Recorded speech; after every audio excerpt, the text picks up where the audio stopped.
mas eu li que alguns alunos teriam dito que ficaram decepcionados com a novela O Sétimo Guardião, depois que ela foi ao ar, porque o autor Agnaldo Silva teria mexido muito na sinopse original. Né? Por exemplo, os guardiões da novela, que poderia ser um grande mistério, foram apresentados logo nas primeiras semanas. Sim. Todo mundo sabia já quem eram os guardiões. E a ideia aparentemente inicial era manter o segredo de quem eram esses guardiões, do público escolhendo esses guardiões. Isso aconteceu mesmo ou a sinopse era para ser revelado no começo? Não, os guardiões eram para ser mostrados. Tiveram algumas alterações, que é normal em novela, mas que não descaracteriza a sinopse, né, na questão da trajetória de personagens, entendeu?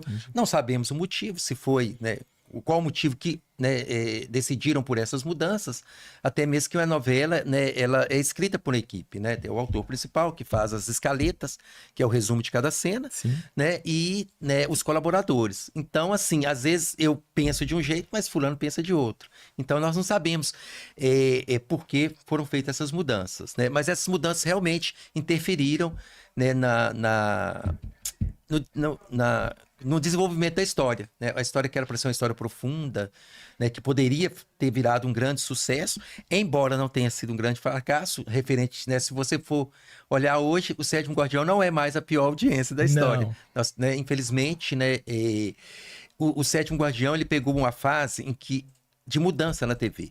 Né, que vem desde Babilônia para cá, embora eles falam que essas novelas, né, Babilônia, Em Família, A Lei do Amor, foram novelas ruins? Não foram novelas ruins, né, porque cada autor planeja e vai contar, não tem como agradar, né, não sei quantos milhões de pessoas que estão vendo, quantas mil pessoas que estão vendo essa novela, né? Mas são novelas que já pegaram uma fase de mudança de audiência. Nós temos novas mídias, né? Nós temos os streams, nós temos o YouTube, que é um dos canais que é muito visto, tem uma audiência muito grande, né? Porque tem um vasto conteúdo gratuito. Então, quem não pode pagar um stream pode assistir no YouTube. Então, essas novelas pegaram essa mudança de hábito, e é uma coisa que eu venho falando muito, que jamais uma novela das 9, né, já que nós estamos usando como referência a novela das 9, vai ter uma audiência acima de 30 pontos. Não vai ter, entendeu? Difícil, a realidade é no máximo 28. Entendo. Essa é a nova realidade. E ainda assim, algumas capengam para chegar Exatamente, lá, né? Então, Travessia, que foi a penúltima novela, né?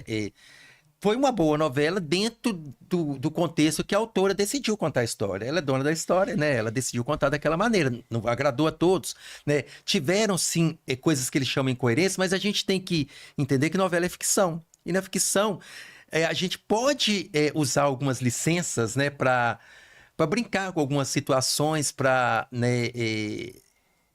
trazer aquela utopia mesmo para o público, né? Então, assim, não foi uma novela ruim. Não, né? O que as pessoas têm que, né, principalmente, né, os críticos, têm que deixar de medir, né, a qualidade de um texto, de uma novela, desses autores que já são veteranos, né? Manuel Carlos, que é um grande autor, né? Eles falam que ele encerrou com um grande fracasso, o próprio Agnaldo Silva, né? o Gilberto Braga, né? Que não está mais entre nós, e a própria Glória Pérez, são autores excelentes, eles são os donos da história, eles fizeram a história da TV brasileira. Né? Então não podemos medir, né, a qualidade do trabalho deles por um número, né? E que nem é tão pouco assim, porque 24 pontos, só em São Paulo, quantas pessoas são? É muita gente. Né? Agora pega isso no Brasil todo. Sim, porque eles medem geralmente São Paulo, que é o melhor, que é o maior mercado publicitário, né? É a referência. Sim, referência. Né? Então, assim, o Sétimo Guardião, ele não estou defendendo o produto porque eu faço parte dessa criação, não. Mas a novela pegou a fase, né, dessa mudança. Né? Que é uma mudança que as pessoas têm que começar a entender. Novela não vai ter mais aquela audiência que tínhamos na década de 80, que era tudo, chegava a 50, 60, 70, na década de 90 que chegava a 50, né? Até 2000 e pouquinho, 2003, 2004, que chegava a 45, 50 e foi só caindo. Se você for pegar um gráfico de 80 até agora, você vai ver que de anos 2 em 2, 3 em 3 só foi caindo. Uma queda.